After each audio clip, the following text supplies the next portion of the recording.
शिल्पा गवारे हुंडाबळी प्रकरणाला वेगळं वळण घेण्याची शक्यता आहे, कारण ही आत्महत्या नसून हत्या आहे असा आरोप शिल्पाच्या कुटुंबियांनी केलाय. शिल्पानं गळफास घेतला तेव्हा तिच्या बेडरूमचं दार उघडं होतं. वेळ मध्यरात्री 1:30ची होती, पण पती सचिन घरात असताना तो बेडरूममध्ये का नव्हता?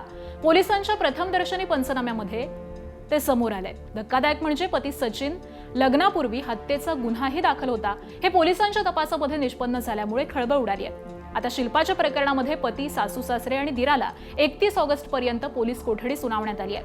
आतापर्यंतचा घटनाक्रम आणि तपासाबद्दल वाकडचे पोलीस निरीक्षक विठ्ठल साळुंखे यांच्याशी संवाद साधलाय आमचे प्रतिनिधी नाझिम मुल्लांनी.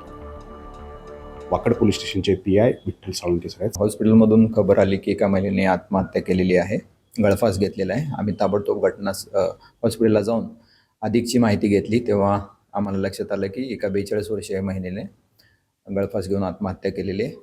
आमच्याकडे त्या महिलेचा भाऊ आला, त्या भावाने आमच्याकडे तक्रार दिलेली आहे. त्या तक्रारीच्या अनुषंगाने आम्ही FIR रजिस्टर केलेली आहे. FIRमध्ये BNAचे कलम 108, BNAचे कलम 85, BNAचे कलम 3-5 अशा प्रकारे कलमे लावून गुन्हा दाखल करण्यात आलेला आहे. या गुन्ह्यामध्ये जे फिर्यादीमध्ये आरोपी नमूद केलेले आहेत, मृतकाचा सासरा, सासू, पती आणि दीर, FIR दाखल केल्यानंतर यांना अटक करण्यात आलेली आहे.